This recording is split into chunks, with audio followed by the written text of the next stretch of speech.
서울의 외곽, 북한산 자락에 위치한 조용한 마을 숲길동은 도시의 번잡함에서 벗어나 작은 평화를 추구하는 이들이 모여 사는 곳이었다. 아파트와 주택이 뒤섞인 이 동네에서 강태주는 혼자서 조용한 삶을 살고 있었다.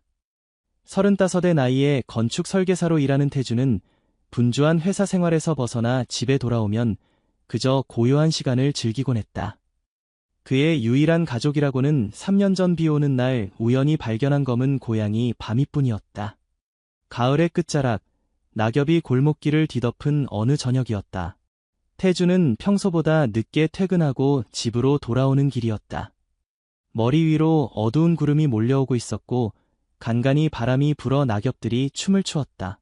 집에 도착한 태주는 평소처럼 현관문을 열며 바미를 불렀다. 밤아, 나왔어. 하지만 평소라면 현관에서 그를 반기던 바미의 모습은 보이지 않았다. 태주는 특별히 신경 쓰지 않았다. 바미는 종종 집 안 어딘가에서 깊은 잠에 빠져 있곤 했으니까. 그는 신발을 벗고 거실로 향했다. 밤아, 어디 있어? 저녁 먹을 시간이야. 여전히 대답은 없었다. 태주는 주방에서 바미의 사료를 그릇에 담은 뒤 방으로 향했다. 그의 방문을 열자마자 태주는 그 자리에 얼어붙었다. 침대 위에는 바미가 앉아 있었고 그 주변으로는 5마리의 작은 강아지들이 모여 있었다.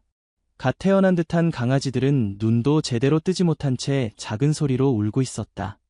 이게 대체? 태주는 믿을 수 없다는 듯 방 안으로 들어섰다. 바미는 그를 바라보더니 작게 야옹하고 울었다. 마치 왔니? 내가 데려온 아이들이야라고 말하는 것 같았다. 태주는 조심스럽게 침대로 다가갔다. 강아지들은 정말 작았다. 아마도 태어난 지 얼마 되지 않은 것 같았다. 그들은 서로에게 바짝붙어 따뜻함을 나누고 있었고 바미는 마치 어미처럼 그들을 지키고 있었다. 밤아, 이 아이들을 어디서 데려온 거야? 태주는 고양이의 머리를 쓰다듬으며 물었다. 물론 바미가 답을 할 리는 없었지만 그 상황이 너무 놀라워 자연스럽게 나온 질문이었다. 태준의 머릿속은 혼란스러웠다. 고양이가 강아지를 데려왔다고? 그것도 새끼 강아지들을. 도대체 어디서, 어떻게? 그는 천천히 강아지들을 살펴보았다. 모두 건강해 보였고 특별한 상처나 문제는 없어 보였다. 하지만 그들에게는 어미의 젖이 필요한 나이였다. 바미는 자신이 데려온 강아지들을 핥아주며 깨끗이 해주고 있었지만 그들을 먹일 수는 없었다. 태주는 즉시 스마트폰을 꺼내 검색을 시작했다. 새끼 강아지 인공수유 방법, 강아지 우유 만드는 법. 그는 급하게 정보를 찾았다. 그리고 근처 24시간 동물병원 번호를 찾아 전화를 걸었다. 안녕하세요. 강아지 관련해서 상담 좀 받을 수 있을까요? 제 고양이가 새끼 강아지들을 데려왔는데. 네, 맞아요.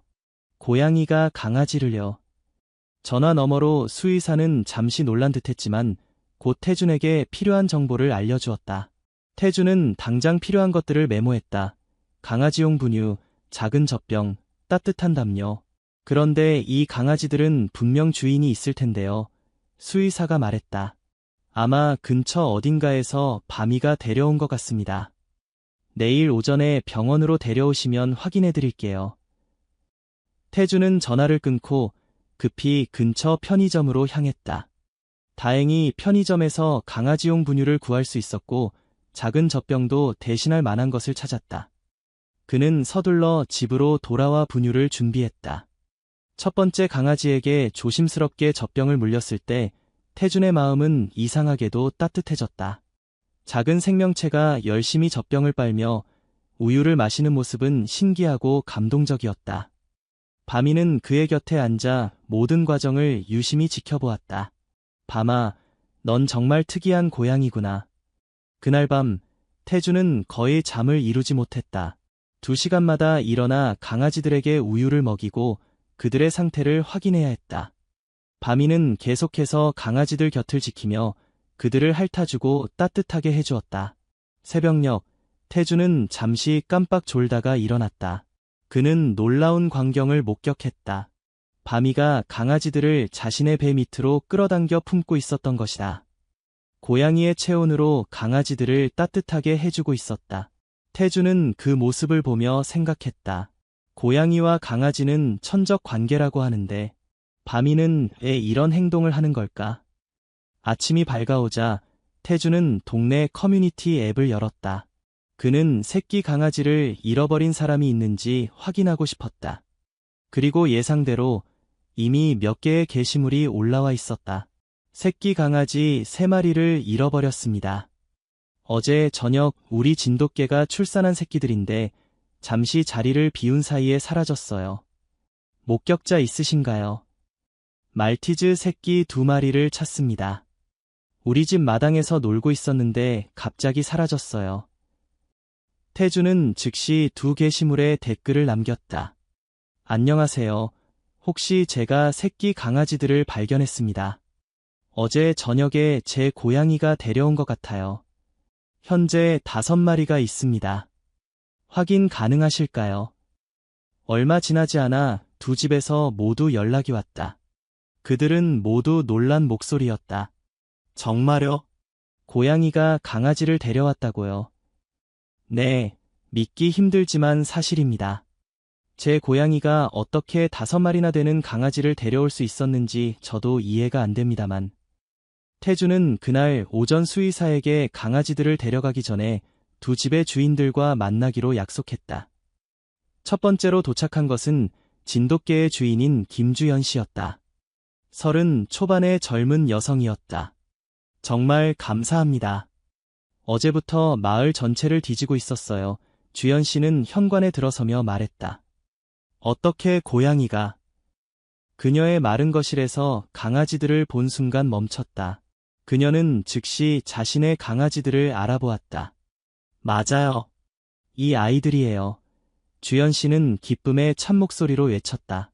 그러나 그녀가 강아지들에게 다가가자 바미가 갑자기 앞을 가로막았다.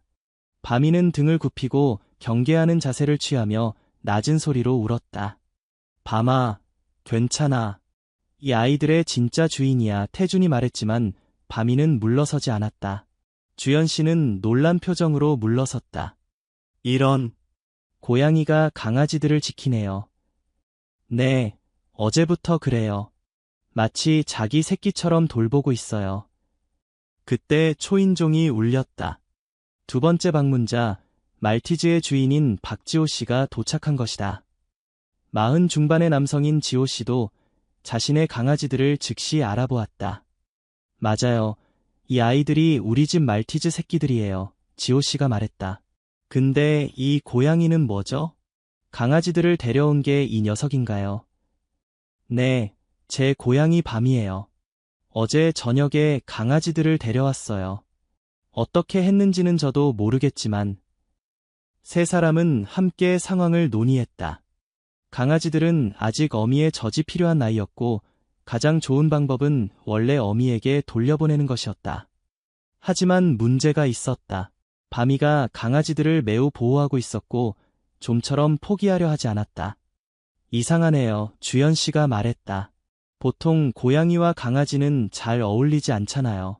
특히 고양이가 강아지를 이렇게 보호하다니. 태준도 고개를 끄덕였다. 저도 이해가 안 돼요. 바미는 평소에 다른 동물에게 특별한 관심을 보이지 않았거든요. 그때 지호 씨가 문득 말했다.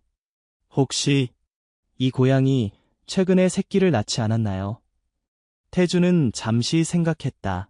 바미는 암컷이었지만 중성화 수술을 받은 상태였다. 적어도 태준이 데려왔을 때는 그랬다. 아니요, 바미는 중성화 수술을 받았어요. 적어도 제가 데려왔을 때는요.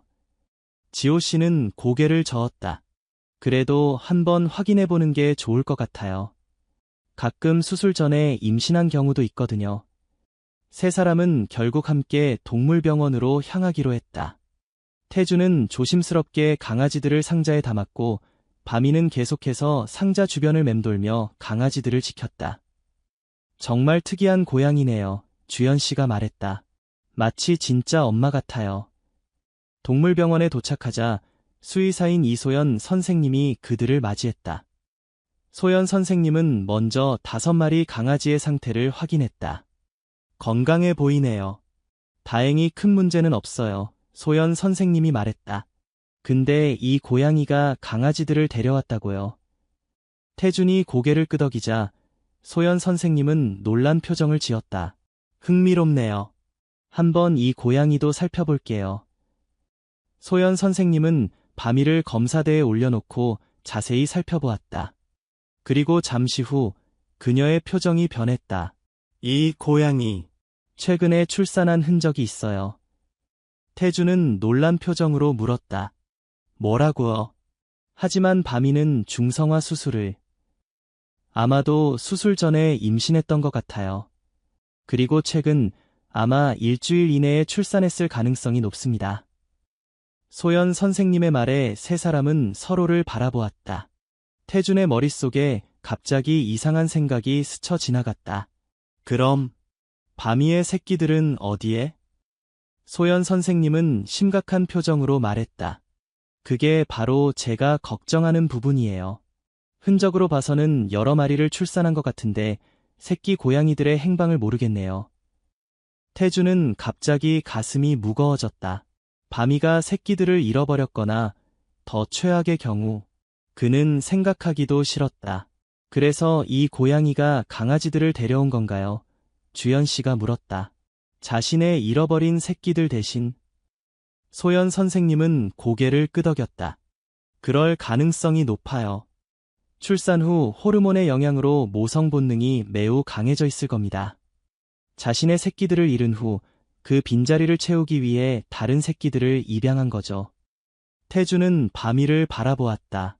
평소 독립적이고 때로는 냉정해 보이기까지 했던 고양이가 이렇게 강한 모성애를 보이다니. 그는 갑자기 바미가 더 특별하게 느껴졌다. 그럼 어떻게 해야 할까요? 지호 씨가 물었다.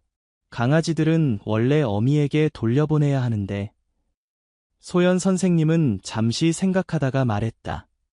일단 강아지들은 자연적인 어미의 젖이 필요해요. 그게 가장 좋습니다. 하지만 이 고양이의 상태도 고려해야 해요. 갑자기 강아지들을 모두 데려가면 심각한 스트레스를 받을 수 있어요. 세 사람은 함께 해결책을 고민했다. 결국 그들은 절충안을 찾았다. 강아지들은 낮에는 원래 어미에게 돌아가 젖을 먹고 저녁에는 태준의 집으로 돌아와 바미와 시간을 보내는 것이다.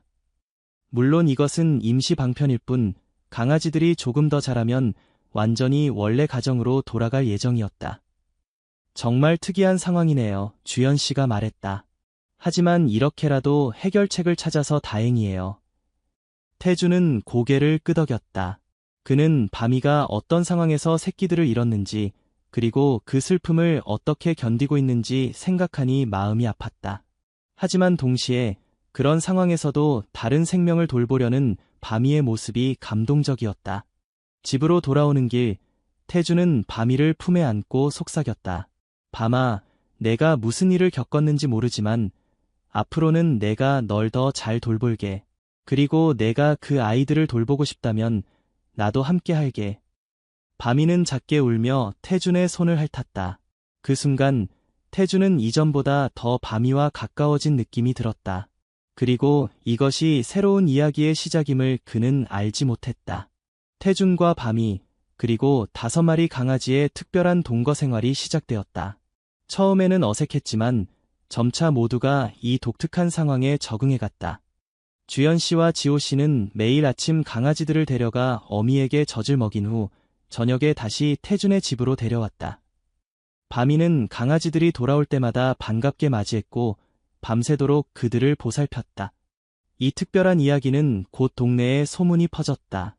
강아지를 돌보는 고양이는 마을의 화제가 되었고 많은 사람들이 이 독특한 가족을 보기 위해 태준의 집을 방문하기도 했다. 하지만 태준은 여전히 바미의 진짜 새끼들이 어디에 있는지 그들에게 무슨 일이 일어났는지 알지 못했다. 그는 바미가 새끼를 낳은 장소를 찾아보기로 결심했다. 바마, 내 아이들은 어디 있니? 태준은 바미의 털을 쓰다듬으며 물었다. 물론 고양이가 대답을 할 리는 없었지만 그는 어떻게든 단서를 찾고 싶었다. 그날 저녁, 태주는 바미의 행동을 유심히 관찰했다. 강아지들이 잠든 후 바미는 종종 창문가에 앉아 밖을 바라보았다. 그녀의 눈빛에는 어딘가 슬픔이 깃들어 있는 것 같았다. 다음 날 아침, 태주는 주연 씨에게 부탁했다. 오늘은 강아지들을 좀 더 오래 데려가 주실 수 있을까요? 제가 바미가 새끼를 낳았을 만한 장소를 찾아보려고 합니다.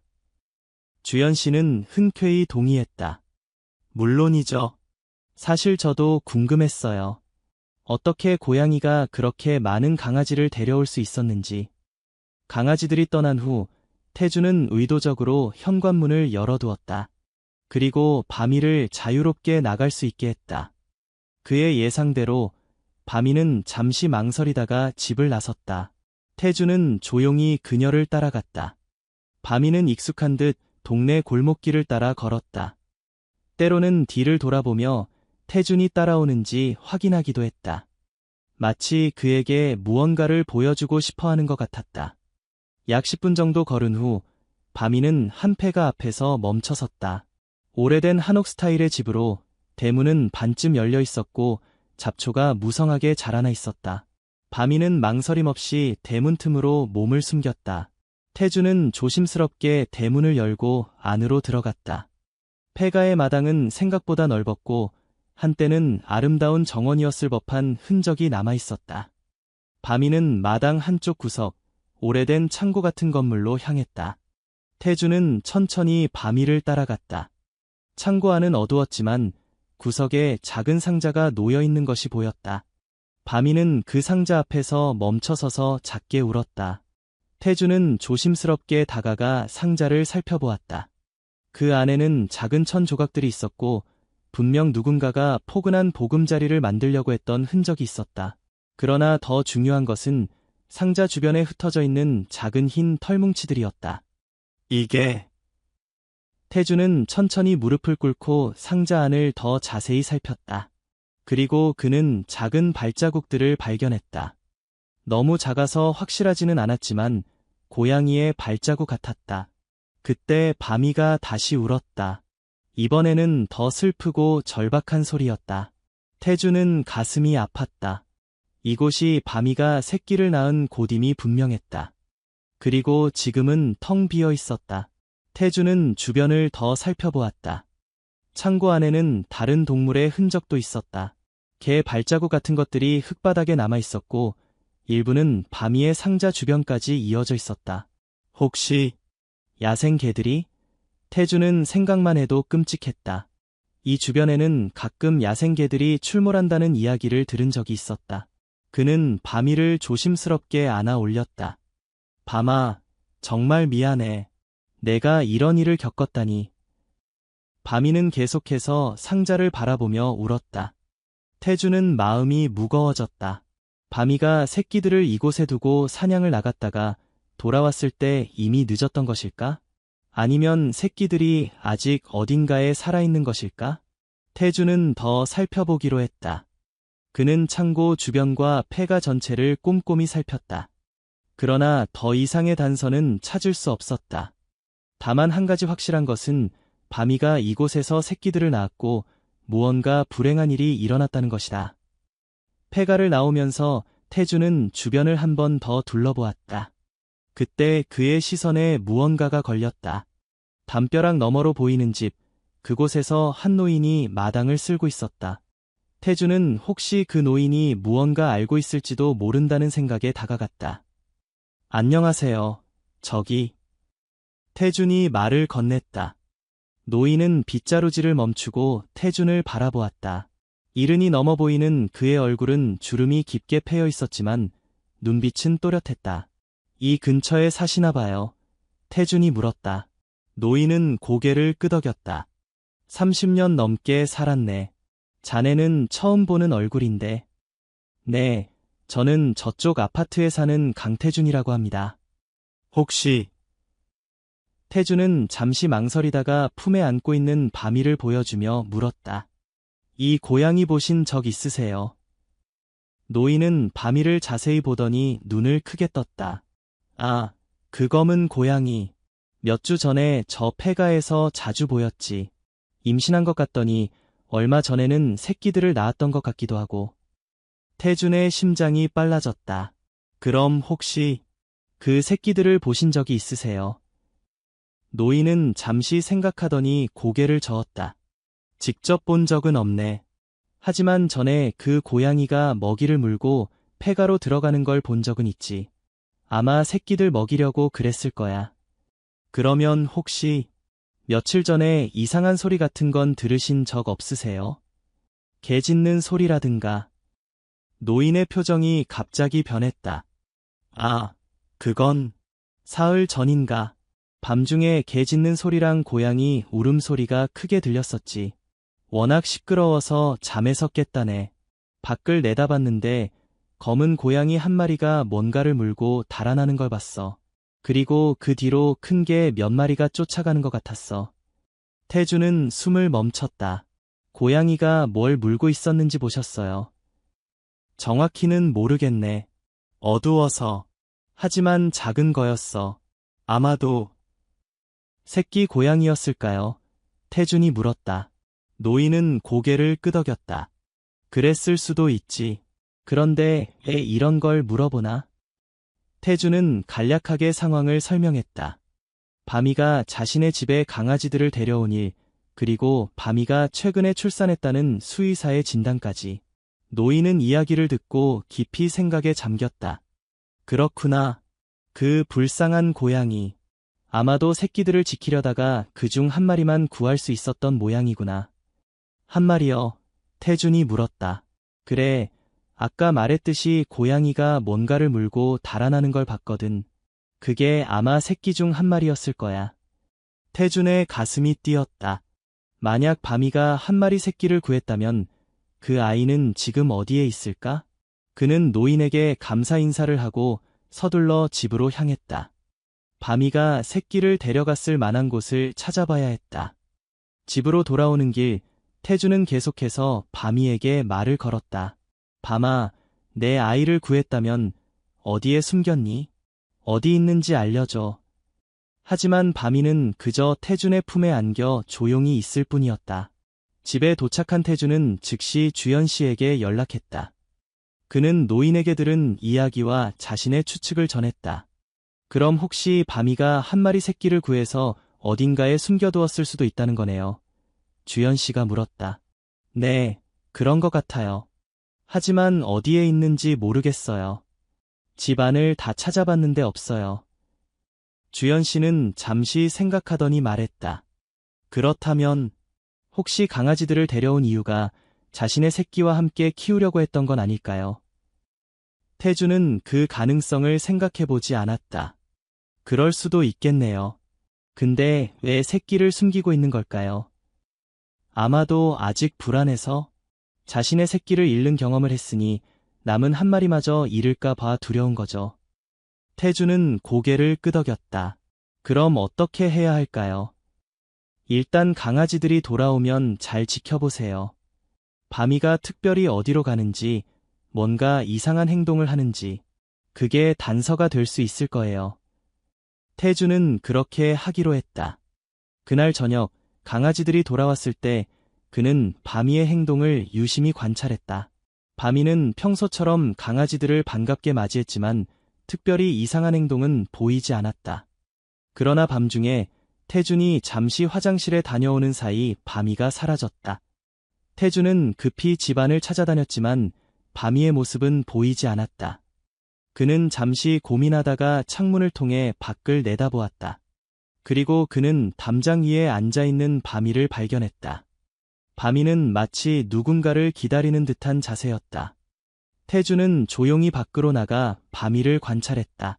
바미는 얼마 후 담장에서 뛰어내려 골목길로 사라졌다.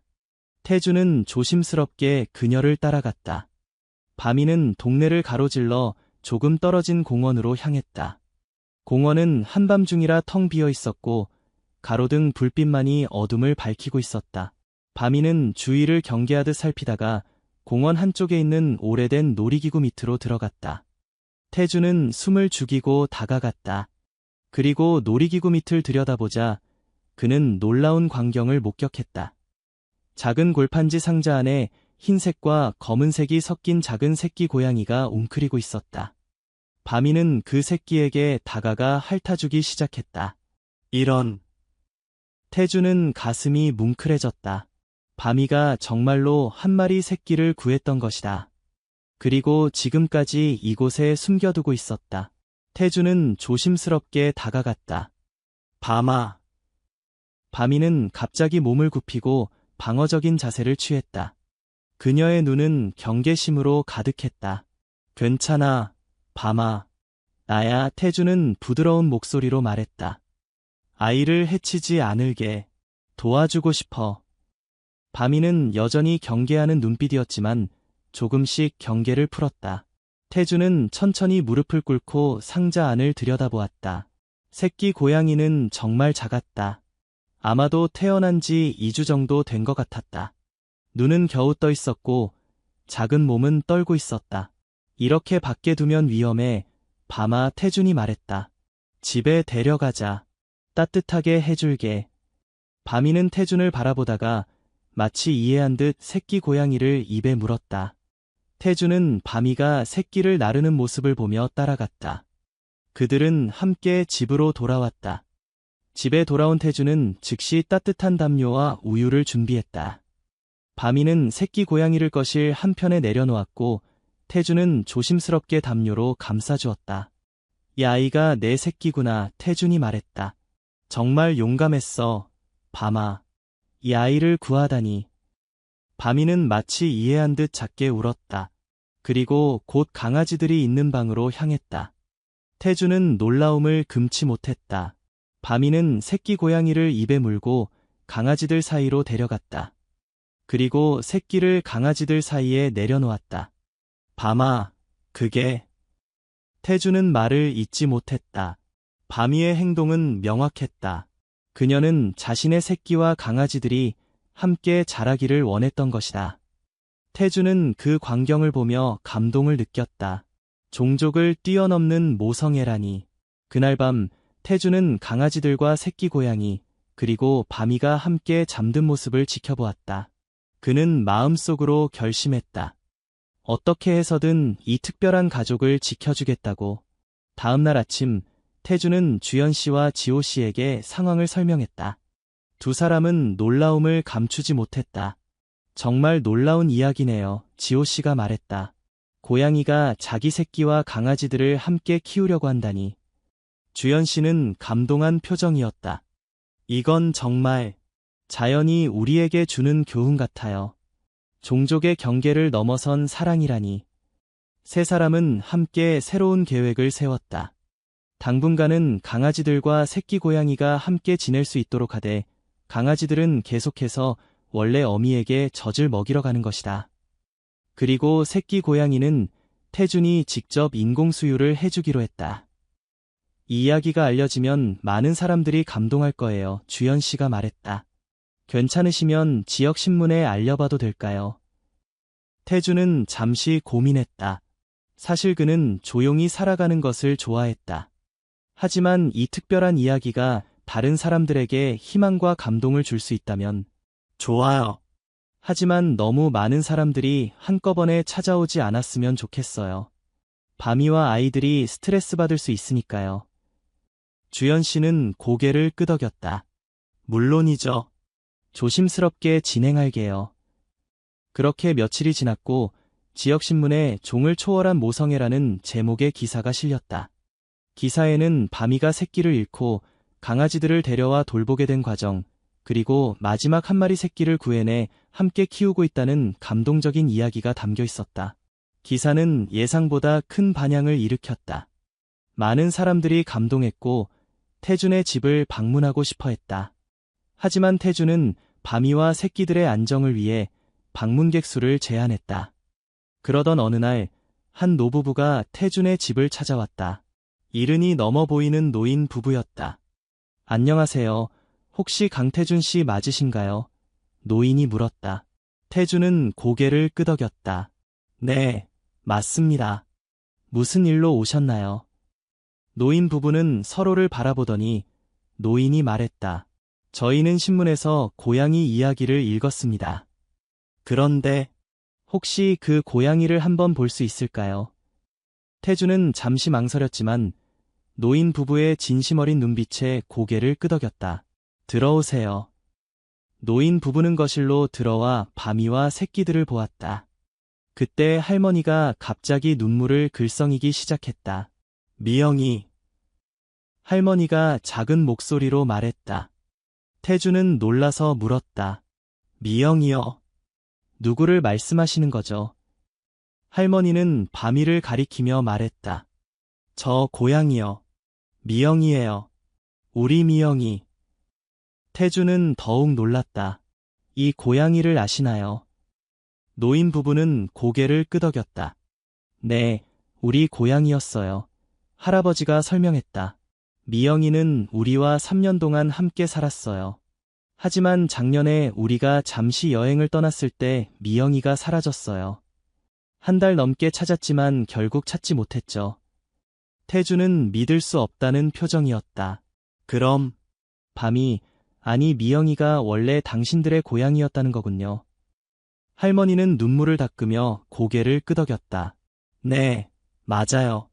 저 가슴에 하얀 무늬, 그리고 왼쪽 귀 끝이 살짝 접힌 모양까지. 분명 우리 미영이에요. 태주는 혼란스러웠다. 자신이 3년 전에 발견한 고양이가 이 노인 부부의 고양이였다면 그는 바미를 바라보았다. 바미는 노인 부부를 유심히 바라보고 있었다. 그녀의 눈에는 무언가 알아보는 듯한 빛이 있었다. 미영아, 우리 목소리 기억나니? 할머니가 부드럽게 불렀다. 그러자 놀랍게도 바미가 천천히 일어나 노인 부부에게 다가갔다. 그리고 할머니의 무릎에 폭 기대듯 앉았다.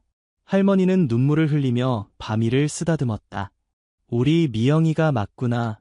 보고 싶었어. 정말 보고 싶었어. 태주는 이 광경을 보며 복잡한 감정에 휩싸였다. 한편으로는 바미의 원래 주인을 만나게 된 것이 기뻤지만 다른 한편으로는 바미를 잃을지도 모른다는 두려움이 밀려왔다. 그럼 미영이를 데려가실 건가요? 태준이 조심스럽게 물었다. 노인 부부는 서로를 바라보았다. 그리고 할아버지가 천천히 고개를 저었다. 아니요, 우리는 그럴 생각이 없습니다. 할아버지가 말했다. 사실 우리는 곧 요양원으로 들어갈 예정이에요. 그곳에서는 동물을 키울 수 없죠. 그래서 미영이를 찾기는 했지만 데려갈 수는 없어요. 할머니도 고개를 끄덕였다. 우리는 그저 미영이가 잘 지내고 있는지 확인하고 싶었어요. 그리고 이렇게 좋은 주인을 만나 행복하게 살고 있다니 정말 다행이에요. 태주는 안도의 한숨을 내쉬었다. 그러면서도 노인 부부가 바미를 포기해야 하는 상황이 안타까웠다. 자주 방문하셔도 돼요. 태준이 말했다. 언제든지 미영이를 보러 오세요. 노인 부부의 눈이 밝아졌다. 정말요? 그렇게 해도 될까요? 물론이죠. 미영이도 분명 좋아할 거예요. 그렇게 밤이, 아니 미영이의 과거가 밝혀졌다. 그리고 이 특별한 가족의 노인 부부까지 합류하게 되었다. 시간이 흐르면서 강아지들은 점점 자라났고 미영이의 새끼 고양이 별이도 건강하게 자라고 있었다. 별이는 강아지들 사이에서 자라다 보니 마치 자신도 강아지인 것처럼 행동하기 시작했다. 짖지는 못했지만 강아지들이 꼬리를 흔들며 반기는 모습을 따라 하려고 했고 그들과 함께 뛰어놀았다. 태주는 이 특별한 가족의 일상을 기록하기 시작했다. 때로는 사진을 찍고 때로는 짧은 영상을 남겼다. 그리고 그 기록들을 SNS에 올리기 시작했다. 종을 초월한 가족이라는 해시태그와 함께. 처음에는 몇몇 친구들만 관심을 보였지만 점차 그의 게시물은 더 많은 사람들에게 알려지기 시작했다. 사람들은 미영이의 이야기에 감동했고 서로 다른 종족이지만 함께 자라는 강아지들과 고양이의 모습에 미소 지었다. 태준의 SNS 계정은 점점 더 많은 팔로워를 얻었고 어느새 바민의 가족은 작은 인기를 얻게 되었다. 지역 방송국에서도 연락이 왔고 태준은 조심스럽게 인터뷰에 응했다. 이 이야기가 많은 사람들에게 희망을 줄 수 있다면 좋겠어요. 태준은 인터뷰에서 말했다. 종족의 경계를 넘어선 사랑이 가능하다는 걸 보여주니까요. 방송이 나간 후 바민의 가족은 전국적으로 유명해졌다. 많은 사람들이 태준의 SNS를 팔로우했고 심지어 해외에서도 관심을 보이기 시작했다. 하지만 인기에 따른 부담도 있었다. 태준은 평소 조용한 삶을 살아왔기 때문에 갑작스러운 주목이 부담스러웠다. 그러나 그는 이 이야기가 많은 사람들에게 긍정적인 영향을 준다는 사실을 알고 있었다. 태준 씨, 이 이야기가 동물 보호에 관한 인식을 높이는 데 큰 도움이 되고 있어요. 한 동물 보호 단체의 대표가 연락해왔다. 혹시 우리 단체의 홍보대사로 활동해 주실 수 있을까요? 태준은 잠시 고민했지만 곧 수락했다. 이 기회를 통해 더 많은 동물들을 도울 수 있다면 그것도 의미 있는 일이라고 생각했다. 그러던 어느 날 태준은 놀라운 제안을 받았다. 한 출판사에서 바민의 가족 이야기를 책으로 출간하고 싶다는 것이었다. 여러분에게 영감을 줄 수 있는 아름다운 이야기입니다. 출판사 편집장이 말했다. 아이들에게도 좋은 교훈이 될 거예요. 태준은 기쁜 마음으로 수락했다. 그는 미영이와 강아지들, 그리고 별이의 이야기를 처음부터 끝까지 정리했다. 그리고 그의 이야기는 마침내 서로 다른 가족, 하나의 사랑이라는 제목의 책으로 출간되었다. 책은 예상 이상으로 큰 성공을 거두었다. 많은 사람들이 미영이의 모성애와 종을 초월한 사랑 이야기에 감동했다. 그리고 태준의 삶도 완전히 달라졌다. 그는 이제 단순한 건축 설계사가 아니라 바민의 가족의 보호자로 더 많이 알려지게 되었다. 강아지들은 점점 더 자라났고 이제는 원래 가정으로 완전히 돌아가야 할 시간이 다가왔다. 태준은 걱정했다. 미영이가 강아지들과 헤어질 때 어떤 반응을 보일지 염려되었다. 첫 번째로 떠난 것은 주연신의 진돗개 2마리였다. 태준은 미영이에게 천천히 설명했다. 미영아, 이 아이들은 이제 원래 가족에게 돌아가야 해. 너무 슬퍼하지 마, 별이가 있잖아. 놀랍게도 미영이는 예상보다 차분하게 반응했다. 그녀는 마치 이해한 듯 강아지들을 핥아주며 작별 인사를 했다. 물론 그날 밤 미영이는 창가에 앉아 밖을 오래도록 바라보았지만 과도한 스트레스 반응은 보이지 않았다. 그리고 얼마 후 지오신의 말티즈 3마리도 집으로 돌아갔다. 이번에도 미영이는 평온하게 반응했다. 태준은 안도했다. 미영이가 생각보다 강인한 모습을 보여주고 있었다. 하지만 미영이의 평온함은 다른 이유가 있었다. 주연 씨와 지호 씨는 정기적으로 강아지들을 데리고 태준의 집을 방문했다. 그래서 미영이는 여전히 입양한 자식들을 볼 수 있었던 것이다. 정말 특별한 인연이네요. 주연 씨가 말했다.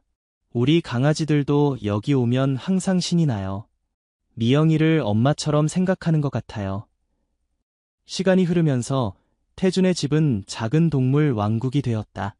별이는 건강한 성묘로 자라났고 주연 씨와 지호 씨네 강아지들은 정기적으로 방문했다. 심지어 인근 동네에서 구조된 다른 고양이들도 종종 태준의 집에 머물렀다가 새 가정을 찾아 떠나곤 했다. 태준은 어느새 작은 규모의 동물 보호소를 운영하는 셈이 되었다. 그는 자신의 건축 설계 일을 줄이고 대신 동물 보호와 관련된 일에 더 많은 시간을 투자하기 시작했다. 처음에는 우연이었어요. 태준은 후에 인터뷰에서 말했다. 한 마리 고양이를 집에 데려온 것이 제 인생을 완전히 바꿔놓을 줄 누가 알았겠어요. 하지만 지금은 이 일이 제 삶의 목적이 된 것 같아요. 미영이 노인 부부도 태준의 집에 정기적으로 방문했다. 그들은 미영이를 쓰다듬고 별이와 놀아주며 즐거운 시간을 보냈다. 요양원에 들어가기 전까지 그들은 마치 태준의 가족처럼 친밀한 관계를 유지했다. 책의 성공과 함께 태준은 더 많은 동물 보호 활동을 위한 기금을 마련할 수 있었다. 그는 책 수익금의 절반을 동물 보호 단체에 기부했고 나머지로는 자신의 집 근처에 작은 동물 보호소를 설립했다. 바민의 보호소라는 이름의 이 공간은 버려진 동물들의 안식처가 되었다. 특히 태준은 어미를 잃은 새끼 동물들을 돌보는 데 중점을 두었다. 그리고 놀랍게도 미영이는 보호소에 온 새끼 고양이들과 강아지들을 돌보는 데 적극적으로 참여했다. 미영이는 마치 이 아이들의 수호천사 같아요. 보호소에서 함께 일하는 수의사가 말했다. 어떤 새끼가 오든 미영이는 그들을 핥아주고 따뜻하게 해주죠. 정말 놀라운 고양이예요. 보호소 소식은 점점 더 널리 알려졌고 한 다큐멘터리 제작팀이 미영이와 태준의 이야기를 다루고 싶다고 연락해왔다. 태준은 고민 끝에 수락했다. 이야기가 더 많은 사람들에게 알려지고 더 많은 동물들이 도움을 받을 수 있다면 좋겠다는 생각이었다. 다큐멘터리 촬영은 2개월에 걸쳐 진행되었다. 제작팀은 미영이의 일상, 별이와의 관계, 그리고 보호소에서의 활동을 자세히 담았다. 또한 태준이 미영이를 처음 만난 날부터 지금까지의 여정을 재구성했다. 이건 단순한 동물 이야기가 아니에요. 다큐멘터리 감독이 말했다. 이건 사랑, 상실, 그리고 치유에 관한 보편적인 이야기죠. 종의 경계를 넘어선 모성애, 그리고 그것이 한 남자의 삶을 어떻게 변화시켰는지에 관한 이야기고요. 다큐멘터리 미영이의 기적은 국내의 여러 영화제에서 상영되었고 높은 평가를 받았다. 그리고 그것은 더 많은 사람들이 동물 보호에 관심을 갖게 하는 계기가 되었다. 태준의 삶은 완전히 달라졌다. 그는 이제 전업으로 동물 보호 활동가가 되었고 여러 강연과 교육 프로그램을 통해 동물 보호의 중요성을 알리는 데 힘썼다. 제 인생에서 가장 큰 변화는 미영이를 만난 것이에요. 태준은 종종 말했다. 그 우연한 만남이 없었다면 저는 지금도 그저 평범한 직장인으로 살고 있었을 거예요. 하지만 미영이 덕분에 저는 제 진정한 목적을 찾았어요. 시간은 계속 흘렀고 미영이는 점점 나이가 들어갔다. 별이는 어엿한 성묘가 되어 때로는 미영이를 도와 보호소의 새끼들을 돌보기도 했다. 태준은 미영이가 건강하게 오래 살기를 바랐지만 고양이의 수명은 한정되어 있다는 것을 알고 있었다. 미영이가 12살이 되던 해 그녀의 건강이 급격히 나빠지기 시작했다. 수의사는 신장 질환이라고 진단했고 최선의 치료를 제공했지만 상태는 점점 악화되었다. 미영아, 힘내자. 태준은 매일 밤 미영이를 품에 안고 속삭였다. 내가 있어서 정말 행복했어. 고마워. 미영이는 약해지면서도 여전히 보호소의 새끼들을 걱정했다. 그녀는 비록 몸은 쇠약해졌지만 정신만은 또렷했다. 그녀는 종종 새끼 고양이들 곁에 누워 그들을 지켜보곤 했다. 마침내 겨울의 어느 고요한 밤, 미영이는 태준의 품에 안겨 평온하게 눈을 감았다. 그녀의 마지막 순간에는 태준뿐만 아니라 별이, 그리고 주연 씨와 지호 씨, 그리고 노인 부부까지 모두 함께했다. 미영아, 잘가. 태준은 눈물을 흘리며 말했다. 너는 우리 모두에게 큰 사랑을 가르쳐줬어. 미영이의 죽음은 많은 사람들에게 슬픔을 안겼다. 소셜미디어에는 추모의 글들이 넘쳐났고 보호소 앞에는 꽃과 편지들이 쌓였다. 미영이는 단순한 고양이가 아니라 많은 이들에게 영감을 준 존재였다. 태준은 미영이를 보호소 뒤편 작은 정원에 묻었다. 그리고 그 자리에 작은 비석을 세웠다. 미영이에게, 종의 경계를 넘어 사랑을 가르쳐준 우리의 영웅에게. 미영이의 이야기는 그녀의 죽음으로 끝나지 않았다. 그녀의 유산은 계속되었다. 밤인의 보호소는 더욱 확장되었고 태준은 미영이의 이름으로 더 많은 동물들을 구조하고 보호했다. 별이도 어머니의 뒤를 이어 보호소의 대모 역할을 맡았다. 놀랍게도 별이는 미영이처럼 다른 종족의 새끼들에게도 관심을 보였다. 마치 어머니에게서 배운 사랑을 이어가는 것 같았다. 태준은 미영이의 이름으로 장학금도 만들었다. 미영이 장학금은 동물의학을 공부하는 학생들에게 수여되었고 그들이 더 많은 동물들을 도울 수 있는 길을 열어주었다. 서울의 가을은 오롯이 아름다웠다. 나뭇잎들은 붉은 물결처럼 거리를 뒤덮었고 하늘은 맑고 푸르렀다. 그러나 김하늘의 세상은 더 이상 색채로 가득 차 있지 않았다. 5살 된 이 소녀의 눈빛은 한 달 전부터 생기를 잃어버렸다. 김민준과 이지은 부부는 아이의 상태를 지켜보며 깊은 한숨을 내쉬었다. 한 달 전 그들의 유일한 딸 하늘이는 학교 앞에서 끔찍한 사건을 겪었다. 그날 오후 하늘이는 방과 후 교실에서 나와 혼자 엄마를 기다리고 있었다. 그때 정중호라는 남자가 접근했다. 겉보기에 그는 평범한 소프트웨어 엔지니어로 부드러운 말투와 온화한 미소를 지닌 사람이었다. 하지만 그의 내면은 전혀 다른 모습이었다. 하늘아, 엄마가 급한 일이 생겨서 날 보냈어. 나랑 같이 가자. 정중호의 말에 하늘이는 본능적으로 이염을 감지했다. 그녀는 뒤로 물러서며 고개를 저었다. 그 순간 정중호는 그녀를 잡으려 했고 하늘이는 소리를 지르기 시작했다. 다행히 근처를 지나가던 경비원이 상황을 목격하고 달려와 그를 막았다. 정중호는 서둘러 도망쳤지만 경비원은 차량 번호판을 기억해냈다. 그러나 그 사건 이후 하늘이는 한마디도 말하지 않았다. 경찰은 정중호를 용의자로 체포했지만 물리적 증거가 부족했다. 하늘이의 증언이 필요했지만 그녀는 심각한 정신적 외상으로 인해 완전히 침묵 상태에 빠져들었다. 심리학자들, 아동 상담사들, 심지어 최고의 소아정신과 의사들까지 모두 하늘이를 도우려 했지만 소용이 없었다. 소녀는 그저 창밖을 바라보며 하루 종일 말없이 앉아 있었다. 때로는 밤중에 악몽에 시달려 깨어나 소리 없이 울기도 했다. 이지은은 딸의 상태를 보며 가슴이 찢어지는 듯했다. 우리 하늘이가 다시 예전처럼 웃을 수 있을까요? 그녀는 남편에게 속삭였다. 김민주는 아내의 손을 꼭 잡았다. 반드시 방법을 찾을 거야. 우리 딸을 위해서라면 무엇이든 할 거야. 그러던 어느 날 김민주는 신문기사에서 퇴역 경찰견에 관한 이야기를 읽게 되었다. 복실이라는 이름의 세퍼드는 5년간 서울경찰청에서 마약 탐지견으로 일했지만 위험한 임무 중 부상을 입어 조기 은퇴했다. 기사에 따르면 복실은 이제 트라우마를 겪는 아이들을 위한 치료견으로 훈련받고 있었다. 김민주는 즉시 복실의 훈련사인 박성민에게 연락했다. 저희 딸이 심각한 트라우마를 겪고 있습니다. 복실이 도움이 될 수 있을까요? 다음 날 박성민은 복실을 데리고 김민준의 집을 방문했다. 크고 위험 있는 세퍼드는 부상으로 인해 왼쪽 뒷다리를 약간 절뚝거렸지만 그의 눈빛은 지혜와 이해로 가득했다. 하늘이는 처음에 복실을 보고 겁을 먹었다. 그러나 복실은 조용히 방 한쪽 구석에 앉아 기다렸다. 그는 서두르지 않고 강요하지 않고 그저 있었다.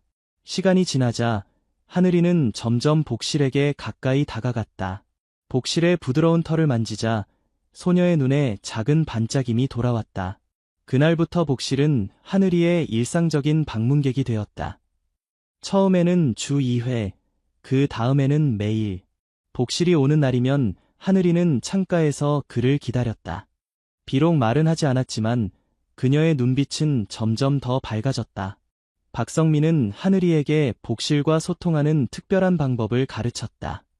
손가락으로 작은 원을 그리는 동작은 안전하다는 뜻이었고 2번 바닥을 톡톡 치는 것은 도움이 필요하다는 신호였다. 하늘이는 이 신호들을 빠르게 배웠고 복실도 그에 맞춰 반응했다. 시간이 흐르면서 하늘이와 복실 사이의 유대감은 놀라울 정도로 깊어졌다. 복실은 하늘이가 악몽에 시달릴 때 방에 함께 있었고 두려움을 느낄 때 옆에 있어 주었다. 소녀는 여전히 말을 하지 않았지만 그녀의 눈빛은 더 이상 공허하지 않았다. 한편 정중호의 재판이 다가오고 있었다. 증거가 부족한 상황에서 검찰은 하늘이의 증언에 크게 의존하고 있었다. 그러나 소녀는 여전히 말을 하지 않았고 사건에 대해 이야기하는 것을 거부했다.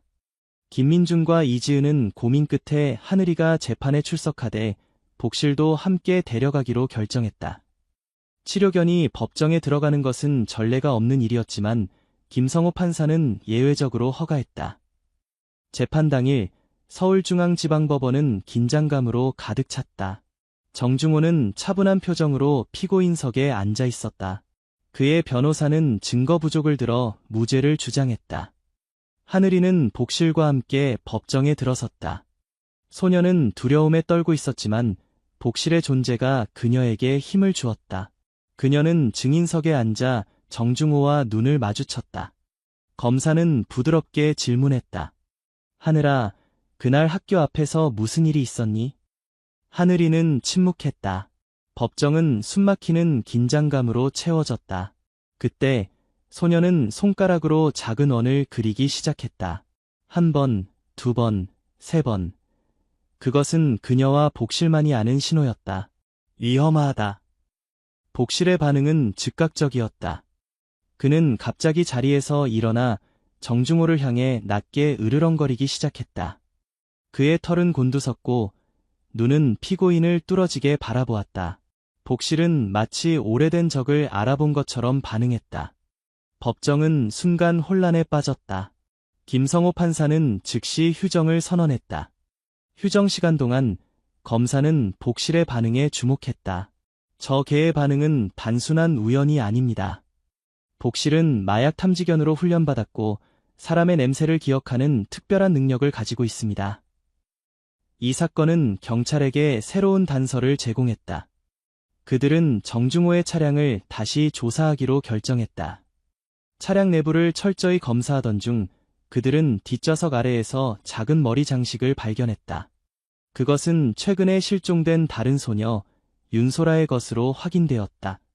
이 발견은 수사를 확대하는 계기가 되었다. 경찰은 정중호의 GPS 기록을 추적하여 강원도 외딴 산골짜기에 있는 그의 별장을 찾아냈다. 그곳에서 그들은 충격적인 광경을 목격했다. 지하실에는 9살 소녀 윤소라가 감금되어 있었다. 그녀는 쇠사슬로 묶여 있었지만 다행히 살아 있었다.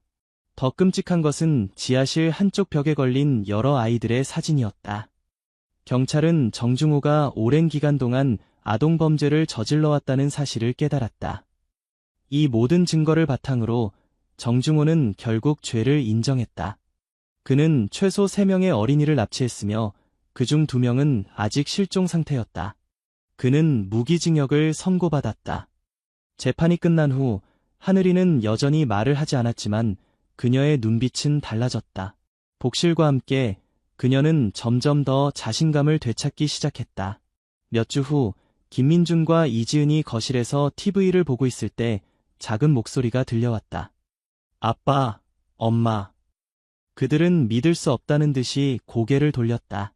하늘이가 복실 옆에 서서 작은 미소를 지으며 그들을 바라보고 있었다. 우리 하늘이. 이지은은 딸을 품에 안았다. 하늘이는 복실의 머리를 쓰다듬으며 말했다. 복실이가 나를 지켜줬어요. 무서웠지만 복실이 옆에 있어서 용기가 생겼어요. 그날 밤 김민주는 일기장에 이렇게 썼다. 오늘 우리 하늘이가 다시 말을 시작했다. 복실이라는 천사 덕분에 우리 딸은 다시 빛날 수 있게 되었다. 침묵 속에서도 진실은 결국 드러나고 정의는 승리한다. 때로는 사람보다 개가 더 많은 것을 알고 있다는 사실을 이제야 깨달았다. 하늘이가 다시 말을 시작한 지 한 달이 지났다.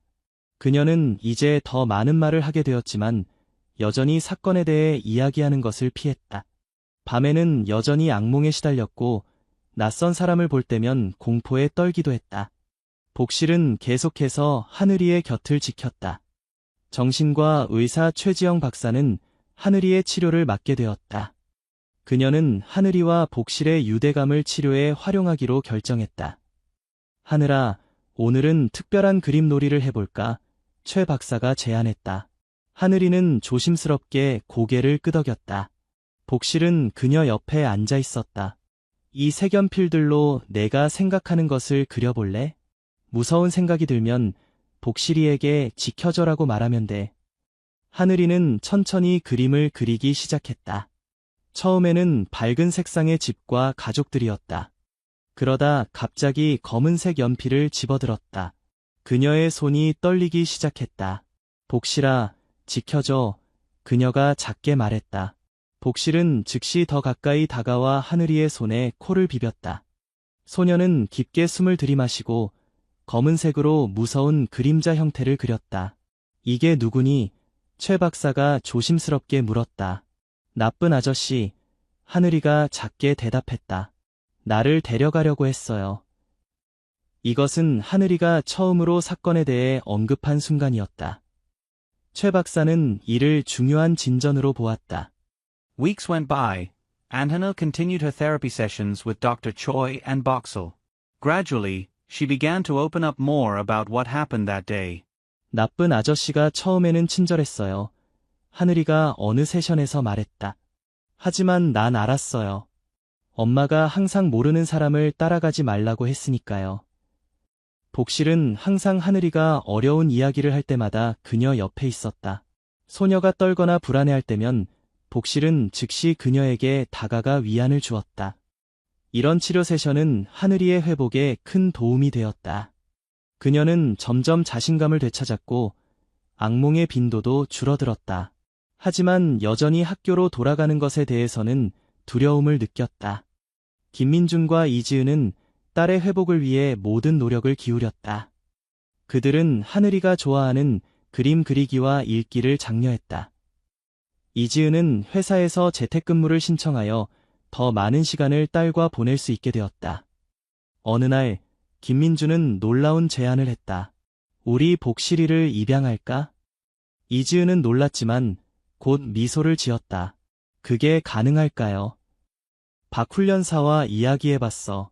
복실이 이제 공식적인 은퇴를 했고 입양이 가능하대. 하늘이에게 물어보자. 그들이 하늘이에게 이 소식을 전했을 때 소녀의 얼굴은 환하게 빛났다. 정말요? 복실이가 우리와 함께 살 수 있어요. 그래, 하늘아. 복실이가 이제 우리 가족이 될 거야. 하늘이는 기쁨에 차서 복실을 꼭 안았다. 복실아, 넌 이제 우리 가족이야. 복실은 마치 이해한 듯이 꼬리를 흔들었다. 다음 날 박성민 훈련사가 집을 방문했다. 그는 복실의 훈련 습관과 케어 방법에 대해 가족들에게 자세히 설명했다. 복실이는 특별한 개예요. 박 훈련사가 말했다. 그는 인간의 감정을 읽는 놀라운 능력이 있어요. 특히 두려움과 위험을 감지하는 데 뛰어나죠. 이것이 바로 그가 마약 탐지견으로 그렇게 뛰어났던 이유예요. 하늘이와의 유대감은 어떻게 그렇게 빨리 형성된 걸까요? 이지은이 물었다. 복실이는 상처받은 영혼들에게 특별한 친밀감을 보여요. 그 자신도 임무 중 심각한 부상을 입었거든요. 어떤 면에서는 그와 하늘이가 서로를 치유하고 있는 거죠. 복실이 공식적으로 김간의 가족의 일원이 되면서 하늘이는 더 큰 안정감을 느꼈다. 복실은 밤에 그녀의 방 앞에서 자며 악몽이 찾아올 때마다 즉시 그녀를 위로했다. 한편 정중호 사건은 계속해서 언론의 주목을 받았다. 그의 지하실에서 발견된 증거들로 인해 경찰은 그가 연루된 다른 실종 사건들도 조사하기 시작했다. 어느 날 김민준은 긴급한 전화를 받았다. 검찰에서 하늘이의 추가 증언이 필요하다는 내용이었다. 정중호의 변호사가 항소를 제기했고 하늘이의 증거가 불충분하다고 주장했기 때문이다. 김민준은 걱정스러웠다. 하늘이가 다시 법정에 서면 트라우마가 재발할 수도 있었다. 그는 이 문제를 최 박사와 상의했다. 하늘이의 상태가 많이 호전되었지만 법정에서 그 사람을 다시 만나는 것은 큰 스트레스가 될 수 있어요. 최 박사가 설명했다. 하지만 이번에는 복실이 함께한다면 상황이 달라질 수 있어요. 김민준과 이지은은 하늘이에게 상황을 설명했다. 하늘아, 내가 다시 법정에 가서 이야기를 해줘야 해. 하지만 이번에도 복실이가 함께할 거야. 하늘이는 잠시 생각하더니 고개를 끄덕였다. 복실이가 있으면 괜찮을 것 같아요. 항소심 날짜가 다가오자 하늘이는 복실과 함께 준비를 시작했다. 최 박사는 그녀에게 법정에서 있을 수 있는 상황들에 대해 설명해 주었고 불안감을 다스리는 방법도 알려주었다. 내가 무섭거나 혼란스러울 때는 복실을 보고 깊게 숨을 들이마셔. 그리고 너의 특별한 신호를 기억해. 손가락으로 원을 그리는 것, 그건 너와 복실만의 비밀 언어야. 항소심 당일, 법정은 다시 한번 긴장감으로 가득 찼다. 정중호는 이전보다 더 초조해 보였다. 그의 변호사는 하늘이의 증언이 신뢰할 수 없으며 복실의 반응은 과학적 증거가 아니라고 주장했다. 하늘이는 복실과 함께 증인석에 앉았다. 이번에는 그녀의 얼굴에 결의가 보였다. 김하늘 양, 판사가 부드럽게 말했다. 그날 학교 앞에서 무슨 일이 있었는지 말해줄 수 있겠니? 하늘이는 복실을 바라보고 깊게 숨을 들이마셨다. 그리고 천천히 하지만 분명한 목소리로 말하기 시작했다. 저는 학교 앞에서 엄마를 기다리고 있었어요. 그때 정중호 아저씨가 다가왔어요. 그는 엄마가 자기를 보냈다고 했지만 저는 그게 거짓말이란 걸 알았어요. 하늘이의 목소리는 떨렸지만 그녀는 계속했다. 그가 저를 잡으려고 했을 때 저는 소리를 질렀어요. 그리고 경비 아저씨가 와서 도와주셨어요. 검사는 차분하게 질문을 이어갔다. 피고인을 확실히 알아볼 수 있니? 하늘이는 정중호를 똑바로 바라보았다. 복실은 그녀 옆에서 낮게 으르렁거렸다. 네, 저 사람이에요. 저를 데려가려고 했던 나쁜 아저씨예요. 하늘이의 명확한 증언은 법정을 침묵에 빠뜨렸다. 정중호는 얼굴이 창백해졌다. 검사는 이어서 윤소라 사건에 대해 물었다. 하늘아, 복실이가 정중호에게 반응했던 이유가 뭐라고 생각하니? 하늘이는 잠시 생각하더니 대답했다. 복실이는 나쁜 사람들을 알아봐요. 그는 전에 경찰견이었으니까요. 복실이는 정중호 아저씨에게서 뭔가를 느꼈어요. 무서운 것을요. 이 증언 이후 정중호의 변호사는 반박할 내용을 찾지 못했다. 특히 윤소라가 발견된 지하실에서 나온 DNA 증거와 다른 실종 아동들의 소지품이 결정적이었다. 판사는 최종 판결을 내렸다. 항소를 기각하며 원심의 무기징역 판결을 유지한다. 법정을 나서는 순간 하늘이는 처음으로 진정한 안도감을 느꼈다.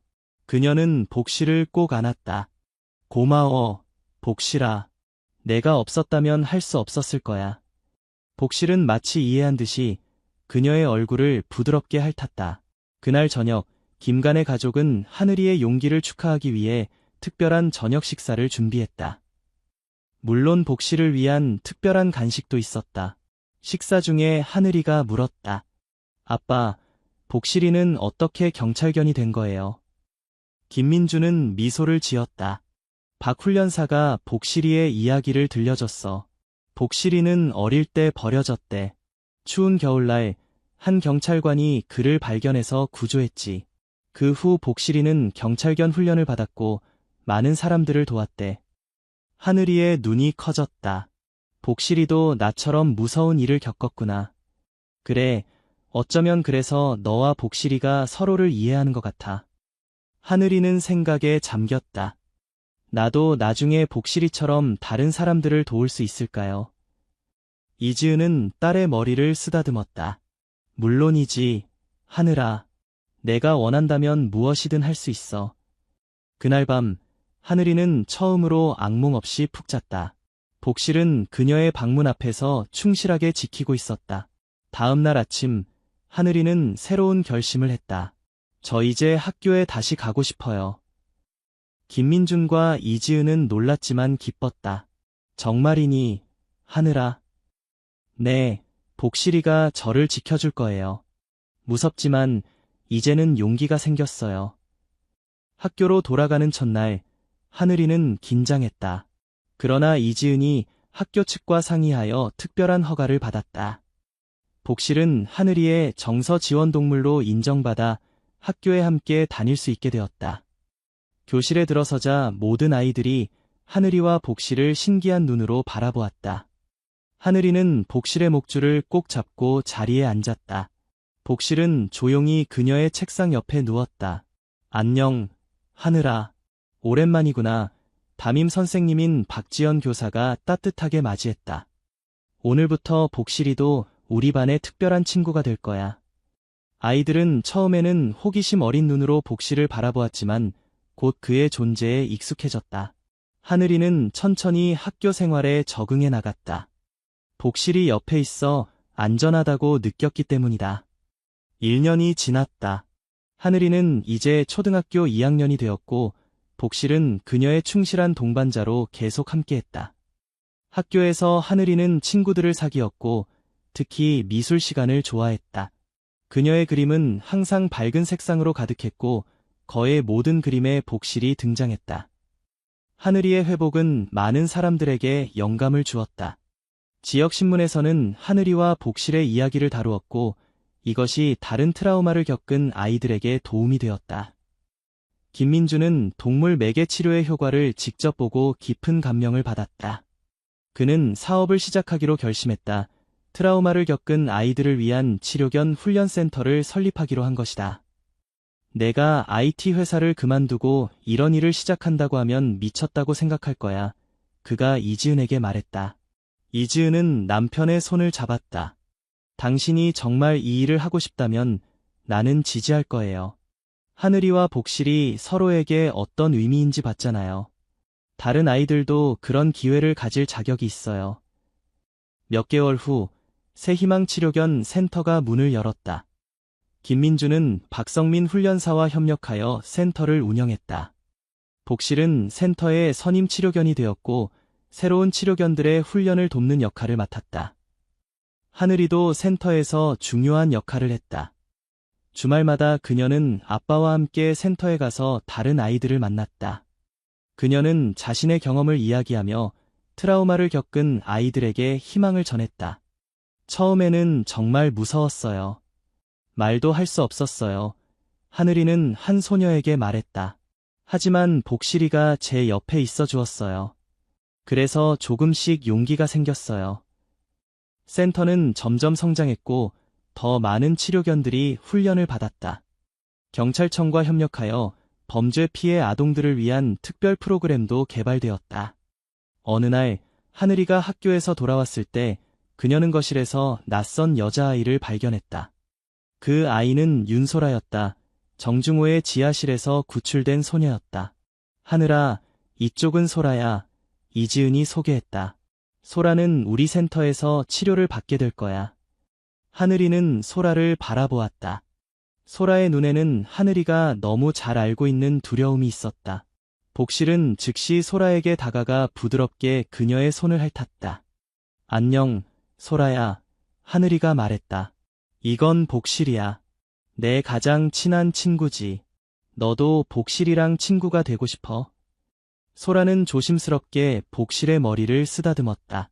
작은 미소가 그녀의 얼굴에 나타났다. 그날부터 소라는 정기적으로 김간의 집을 방문했다. 하늘이와 복실은 그녀가 트라우마를 극복하는 데 큰 도움이 되었다. 두 소녀는 점점 가까워졌고 서로의 경험을 나누며 이안을 얻었다. 소라의 어머니 윤지영은 김민준에게 깊은 감사를 표했다. 당신 딸과 복실이 없었다면 우리 소라는 아직도 고통 속에 있었을 거예요. 어떻게 감사의 마음을 표현해야 할지 모르겠어요. 김민주는 미소를 지었다. 우리 아이들이 서로를 도울 수 있다는 것 자체가 감사할 일이에요. 그들은 우리보다 더 강해요. 시간이 흐르면서 새희망 치료견 센터는 전국적으로 알려지기 시작했다. 다른 도시에서도 비슷한 센터들이 생겨났고 김민주는 종종 강연을 위해 초청받았다. 하늘이가 10살이 되던 해 그녀는 특별한 결정을 내렸다. 저도 나중에 아빠처럼 치료견 훈련사가 되고 싶어요. 이지은은 딸을 자랑스럽게 바라보았다. 하늘아, 내가 무엇을 하든 멋지게 해낼 거라고 믿어. 하늘이는 복실을 바라보며 미소 지었다. 복실이처럼 다른 아이들을 도울 수 있는 개들을 훈련시키고 싶어요. 개들은 때로는 사람보다 더 많은 것을 알아요. 복실은 마치 이해한 듯이 꼬리를 흔들었다. 어느 가을날 하늘이와 복실은 공원에서 산책하고 있었다. 단풍잎들이 붉게 물들어 땅에 떨어지고 있었다. 하늘이는 이제 복실 없이도 혼자 외출할 수 있을 만큼 자신감이 생겼지만 여전히 복실과의 시간을 소중히 여겼다. 그들이 공원 벤치에 앉아 있을 때 한 낯선 여자가 다가왔다. 혹시 김하늘이니? 여자가 물었다. 하늘이는 경계심을 느끼며 복실에게 더 가까이 다가갔다. 복실은 즉시 경계태세를 취했다. 걱정하지 마. 여자가 부드럽게 말했다. 나는 정소윤이야. 기자로 일하고 있어. 내 이야기를 들었어. 하늘이는 안심했지만 여전히 조심스러웠다. 무슨 이야기요? 너와 복실이 어떻게 서로를 도왔는지, 그리고 너희 아빠가 시작한 센터에 대해 알고 있어. 다른 아이들에게 희망을 주는 정말 아름다운 이야기라고 생각해. 하늘이는 잠시 생각하더니 대답했다. 저희 이야기가 다른 사람들에게 도움이 된다면 좋겠어요. 정소윤은 미소를 지었다. 내가 너희 이야기로 책을 쓰고 싶은데 괜찮을까? 이 제안은 김간의 가족에게 새로운 기회를 가져왔다. 몇 개월 후 침묵 속의 용기, 하늘이와 복실이의 이야기라는 책이 출판되었다. 책은 트라우마를 겪은 아이들과 그들의 가족들에게 큰 위안이 되었다. 책의 성공으로 김민준의 센터는 더 많은 지원을 받게 되었고 더 많은 아이들을 도울 수 있게 되었다. 하늘이가 13살이 되던 해 슬픈 일이 일어났다. 복실의 건강이 악화되기 시작한 것이다. 나이가 들면서 그의 예전 부상이 더 심해졌고 관절염이 심해졌다. 복실이가 많이 아픈가요? 하늘이가 수의사에게 물었다. 수의사는 부드럽게 대답했다. 복실이는 나이가 많아졌어. 그리고 오랜 시간 동안 너를 위해, 그리고 다른 아이들을 위해 열심히 일해왔지. 이제 그에게 휴식이 필요해. 하늘이는 눈물을 참으며 고개를 끄덕였다. 복실이가 아프지 않게 해주세요. 그날부터 복실은 치료견으로서의 활동을 줄이고 가족의 반려견으로서 평화로운 시간을 보내기 시작했다. 하늘이는 학교에서 돌아오면 항상 복실에게 그날 있었던 일들을 이야기했다. 오늘 수학 시험에서 A를 받았어. 복실아, 하늘이가 자랑스럽게 말했다. 선생님이 내가 많이 발전했대. 이건 다 내 덕분이야. 복실은 비록 움직임이 느려졌지만 여전히 하늘이를 보면 꼬리를 흔들었다. 하늘이가 15살이 되던 봄, 복실의 상태는 더욱 악화되었다. 그는 이제 거의 걷지 못했고 대부분의 시간을 자신의 침대에서 보냈다. 어느 날 밤, 하늘이는 복실이 평소보다 더 힘들어하는 것을 느꼈다. 그녀는 복실의 침대 옆에 앉아 그의 머리를 부드럽게 쓰다듬었다. 복실아, 너는 나의 영웅이야. 하늘이가 속삭였다. 내가 없었다면 난 지금의 내가 될 수 없었을 거야. 고마워. 정말 고마워. 복실은 마지막 힘을 다해 하늘이의 손을 핥았다. 그의 눈에는 깊은 사랑과 이해가 담겨 있었다. 다음 날 아침, 복실은 평화롭게 잠든 채로 눈을 감았다. 김간의 가족은 깊은 슬픔에 빠졌지만 하늘이는 강하게 버텼다. 복실이는 항상 우리 가족의 일원이에요. 그녀가 말했다. 그리고 그의 정신은 새희망센터의 모든 치료견들 속에 살아있을 거예요. 복실을 추모하기 위해 센터는 복실 장학금을 만들었다. 이 장학금은 범죄 피해 아동들이 치료를 받을 수 있도록 지원했다. 2년 후 하늘이는 고등학교에 진학했다. 그녀는 심리학을 공부하기로 결심했고 동물 매개 치료에 대한 관심이 더욱 깊어졌다. 하늘이의 18번째 생일날 김민주는 그녀에게 특별한 선물을 주었다. 그것은 작은 세퍼드 강아지였다. 이 아이의 이름은 세봄이야. 김민준이 말했다. 복실의 손녀라고 할 수 있지. 복실이 은퇴하기 전에 낳은 마지막 새끼의 자손이야. 하늘이는 감격에 차서 세봄을 안았다. 강아지의 눈에서 그녀는 복실의 따뜻함과 지혜를 볼 수 있었다. 세봄아, 우리 함께 다른 아이들을 도울 거야. 하늘이가 약속했다. 복실이가 나를 도왔던 것처럼. 하늘이가 대학에 진학했을 때 그녀는 아동 심리학을 전공했다. 그녀의 목표는 아동 트라우마 전문가가 되는 것이었다. 세봄은 그녀의 충실한 동반자로 함께 대학 캠퍼스를 다녔다. 대학 3학년 때 하늘이는 트라우마를 겪은 아동의 회복에서 동물 매개 치료의 역할이라는 주제로 연구 프로젝트를 시작했다. 그녀는 자신의 경험과 다른 아이들의 사례를 통해 치료견이 어떻게 트라우마 회복에 도움이 되는지 과학적으로 증명하고자 했다. 하늘이의 연구는 국내에 관심을 받았다. 그녀는 여러 학술대회에서 발표를 했고 그녀의 논문은 저명한 심리학 저널에 게재되었다. 대학을 졸업한 후 하늘이는 서울대학교 대학원에 진학하여 아동심리학 석사과정을 시작했다. 그녀의 목표는 자신만의 치료 방법론을 개발하는 것이었다. 이 모든 시간 동안 김민준의 새희망 치료견 센터는 계속 성장했다. 이제는 전국에 여러 지부가 있었고 수백 명의 아이들이 센터의 도움을 받았다. 하늘이가 25살이 되던 해 그녀는 센터의 임상 디렉터로 취임했다. 그녀는 자신이 한때 그랬던 것처럼 침묵 속에 갇힌 아이들의 목소리가 되고자 했다. 어느 날 한 어린 소년이 센터에 왔다. 그의 이름은 이준호였고 가정폭력을 목격한 후 말을 하지 않게 되었다. 하늘이는 새봄과 함께 그를 맞이했다. 안녕, 준호야. 하늘이가 부드럽게 말했다. 나는 하늘이고 이건 새봄이야. 우리는 내 친구가 되고 싶어. 준호는 처음에는 반응하지 않았다. 하지만 새봄이 조심스럽게 다가가 그의 손을 핥자 소년의 얼굴에 작은 미소가 나타났다. 하늘이는 준호를 바라보며 생각했다. 복실이, 보고 있니? 내가 시작한 일이 계속되고 있어. 너의 사랑과 용기는 계속해서 우리에게 희망을 주고 있어. 밖에서는 단풍잎들이 바람에 흩날리고 있었다. 마치 복실의 영혼이 그들을 지켜보고 있는 것처럼 느껴졌다. 하늘이는 미소를 지으며 준호에게 말했다. 준호야, 내가 준비됐을 때 이야기해도 괜찮아. 그때까지 새봄이와 내가 내 곁에 있을게. 준호의 눈에 작은 희망의 빛이 반짝였다. 그것은 시작이었다. 또 다른 침묵 속에 용기가 깨어나는 순간. 그리고 이렇게 복실이 시작한 사랑과 희망의 고리는 계속해서 이어졌다. 트라우마의 그림자에서 벗어나 빛을 향해 나아가는 아이들의 여정에 항상 충실한 네 발 친구들이 함께했다. 하늘이는 자신의 사무실 벽에 걸린 복실의 사진을 바라보았다. 고마워, 복실아. 내가 내게 가르쳐준 가장 중요한 것은 진정한 용기가 무엇인지였어.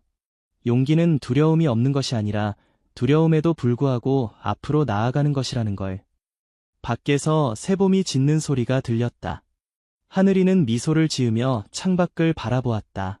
가을 하늘은 맑고 푸르렀고 세상은 가능성으로 가득 차 있었다. 침묵 속에서도 진실은 항상 길을 찾아낸다. 그리고 때로는 그 진실을 찾아내는데 도움을 주는 것은 인간이 아닌 우리 곁에 충실한 동반자들이다. 하늘이는 준호의 손을 잡았다. 오늘 또 다른 여정이 시작되고 있었다.